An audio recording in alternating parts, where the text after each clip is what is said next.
She works. She's got a clutch. Bruised Banana is back. Clutch pedal works. We got gears. Engine start.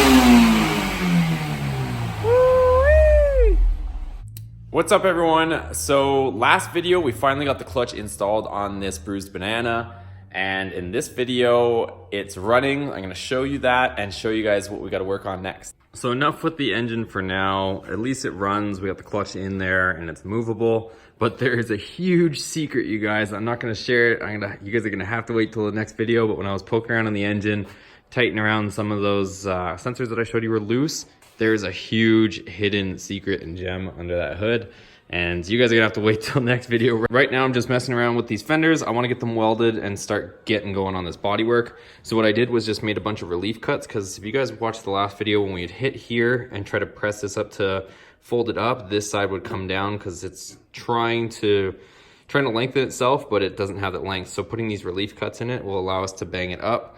This is a little bit ugly. It isn't ideal, but like I mentioned in the last video, it's this was kind of a cut that was from the lift that punctured and tore the metal here.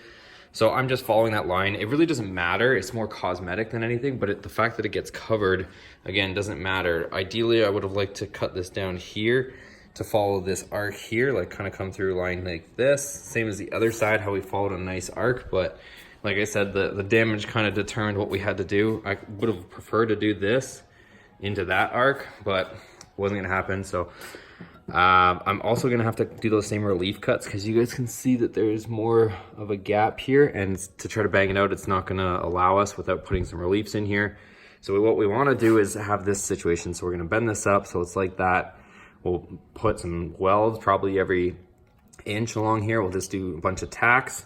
But in order to get that to do that here, I'm gonna have to bend this up, put some reliefs in it. So let's get all this work done.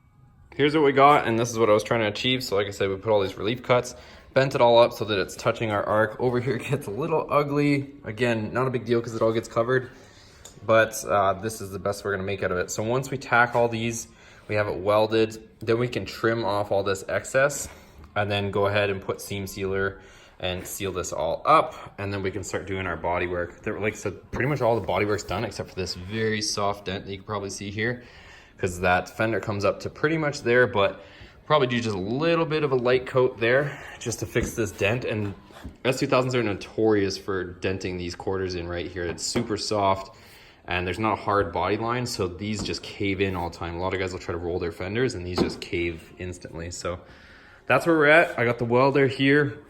Not sure how this little 110 volt welder is gonna work, but hopefully it just gets enough on there so that it'll hold and we can move forward. It's probably not going to be pretty. Actually, I know it's not going to be pretty with this thing because it doesn't have any gas or argon with it. So it's going to be pretty ugly, but as long as it holds, and we can always use a grinder and clean it up afterwards.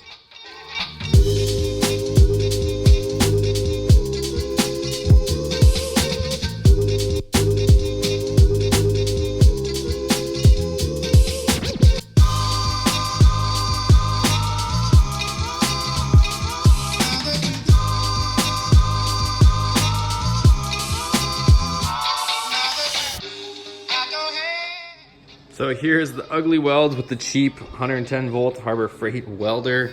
Again, definitely not pretty, but this is what we're trying to do, is just put a bunch of tacks here so that it's holding it.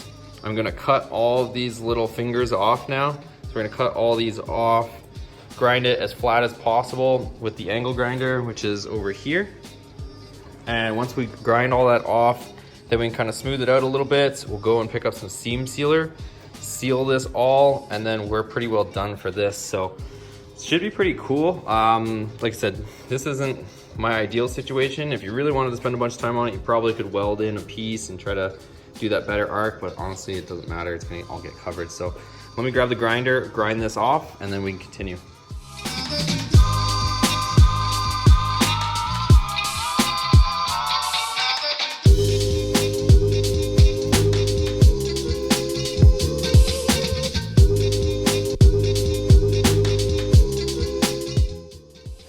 Here's where we're at, you guys. So like, this is the plan. It's coming out pretty good actually, considering that welder is really crappy. Again, this is what we want to do. So we have everything cut off clean and flush, and the underside is a nice rounded surface so that if we ever bottomed out with the wider wheels, it's not a razor edge, it's all a smooth rounded surface here. So we're all set. Now I just got to, I'm gonna attach the wire wheel that I have here. So you grab that wire wheel, clean all this crap up so that it's clean and ready to start prepping for, you know, Bondo and all that good stuff.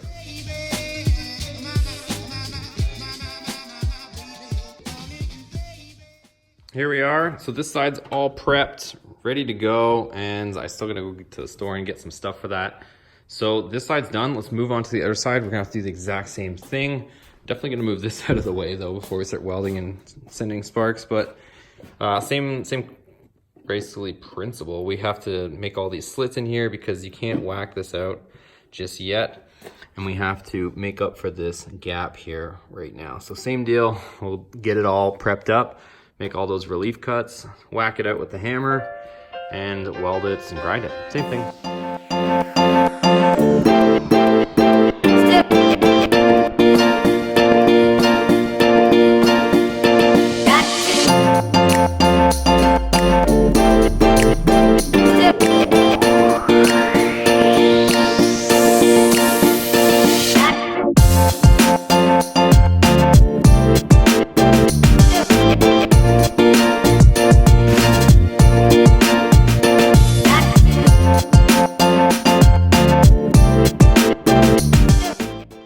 We now have both sides tack welded, and it's holding up pretty strong. Like you can see, I can't move the panel whatsoever. It's holding with all these little tacks that we have.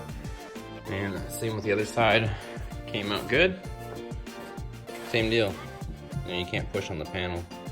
It's held in by all those little tacks we put.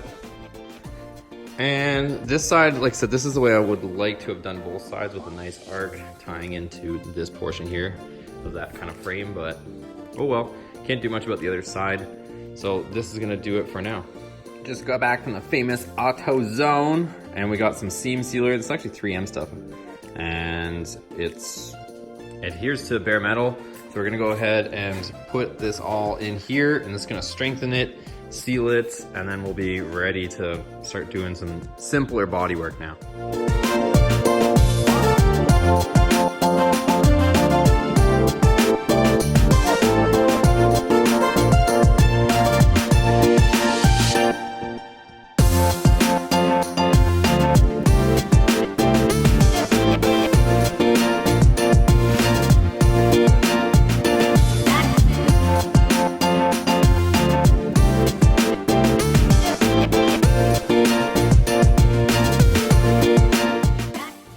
So here we are, we're just gonna wait for this to dry. It's tacked right now, but it's still a little bit soft, and especially the thicker areas, it's still not tacked up. It says about 24 hours because I wanted to wait to get it hard until it gets fully cured, and then I can kind of sand it, smooth it out, and we can go from there. So both sides are done. That's what that side looks like. Here's what this side looks like. And yeah, we just went all the way around so that everything is sealed up, and then we can of course smooth this out, make it look slightly prettier, sand it, and we'll be ready for paint. Again, all this is gonna be covered, so it really doesn't have to look too fancy. I have the rear bumper fitted, and I'm actually going to tackle these in just a second. But I also I just knocked these with the sander. You guys will be happy to know that I have the air compressor set up. I don't have all the air tools just yet, but I did pick up this. You guys caught it when I was walking by, as I do laps and circles here. So we did pick up one of these sanders, and it's gonna be pretty cool. It's gonna help to sand the rest of the car and make quicker work. I'm still gonna block the car though, but I mean, some of the areas where we just need to knock some down, it'll definitely help with. And again, just to touch on this, I do have to straighten this out, so I'm gonna use some of the hammers tap this and straighten that out.